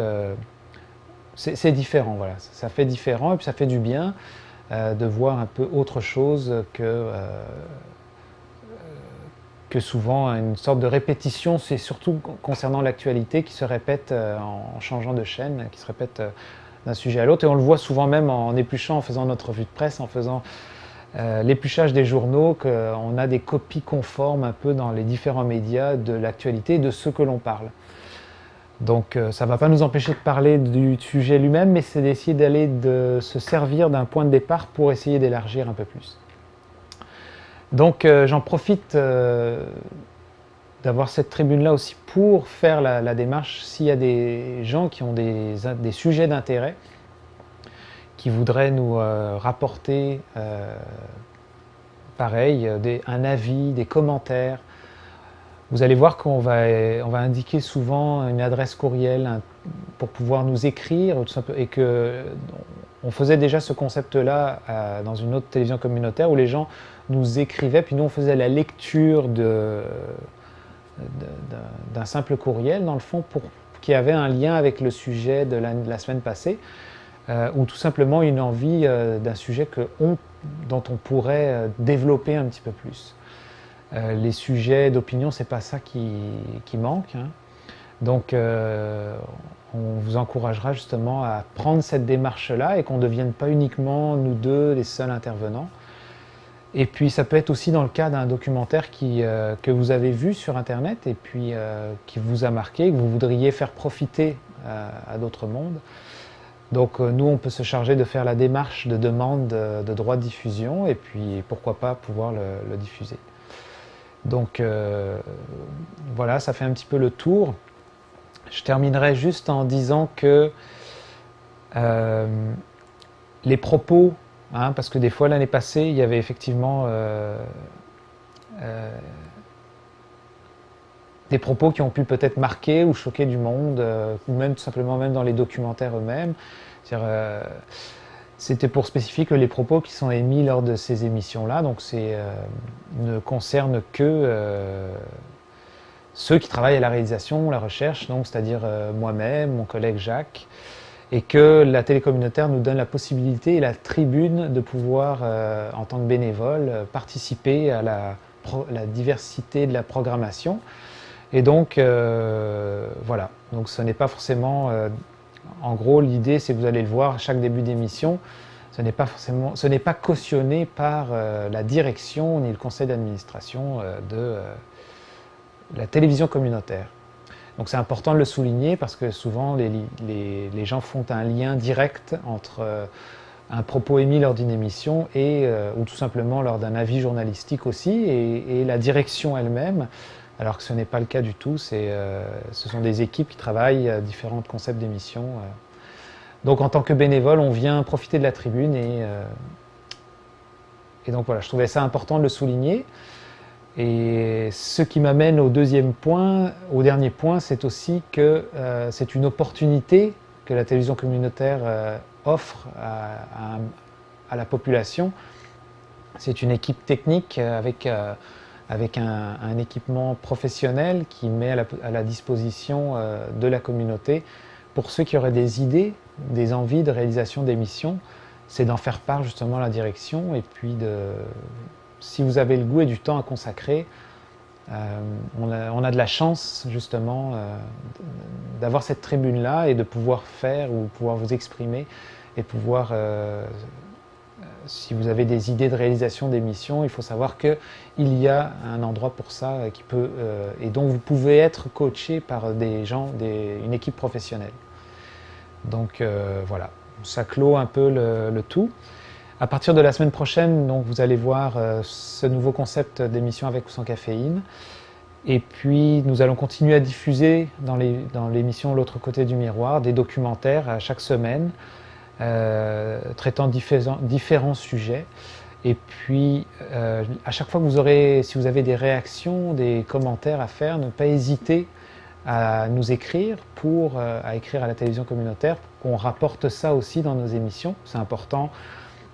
Et qu'on connaisse un peu le pouls un peu de la population, de savoir si ça vous convient ou si vous aimez ça, vous n'aimez pas ça, tout simplement réagir. Donc voilà, moi je vous laisse là-dessus et puis nous on se retourne dans une revue de presse et puis je vous dis à la semaine prochaine. Eh bien, mesdames, messieurs, c'est tout pour cette semaine. On se laisse sur des images du spectacle de Madame Marguerite Bilodeau, une super mémé qui était en spectacle à la Polyvalente de Grande-Rivière le jeudi 3 octobre dernier. N'oubliez pas que notre programmation est disponible sur le web au tvcgr.com et maintenant sur YouTube sur la chaîne TVCGR. Vous pouvez nous laisser vos commentaires au tvcgr@hotmail.com ou directement sur Facebook. Alors, je vous dis merci et à la semaine prochaine. Ben oui, on est tous des infirmières, on prend soin de tout le monde. Ben oui. Hein, le caring, c'est important. Alors, de prendre soin des gens. Alors, c'est la gigue de l'infirmière. Ça prend de l'énergie pour être infirmière. Hein? Vous savez, j'avais composé en anglais d'abord, oh, to be a nurse is more than a verse, comme un blues, more fulfilling than a, tu sais. Mais après ça, je l'ai traduit, mais le Québec, c'est la gigue, c'est différent. Alors, être une infirmière, c'est toute une carrière. On s'y prend bien des manières pour une cause humanitaire. On nous dit de faire la prévention et voir à l'éducation pour mieux traiter les infections et diminuer les contagions. Être une infirmière, c'est toute une carrière. On s'y prend bien des manières, on devient de bonnes guerrières. Médecine, obstétrique, chirurgie, oncologie, gériatrie et industrie. On peut travailler dans tous les pays, là où il y a une pénurie. Être une infirmière, c'est toute une carrière. Devenir de bonne guerrière pour une cause humanitaire. Les petits soins, les thermomètres nous font marcher des mètres. Il faut agir en maître et connaître nos centimètres. Une infirmière, c'est une carrière. On devient de bonnes guerrières pour une cause humanitaire. Pour cela, il faut se munir d'une grande patience et d'un sourire. Pour le meilleur et pour le pire, on essaye de répondre à tous les désirs. Être une infirmière, c'est une carrière. Être de bonne guerrière, une cause humanitaire. Devenir une infirmière, c'est faire la paix sur terre. Bénis soient les infirmières qui portent la lumière. Être une infirmière, c'est une carrière. On devient de bonnes guerrières, humanitaire, pour une cause humaine.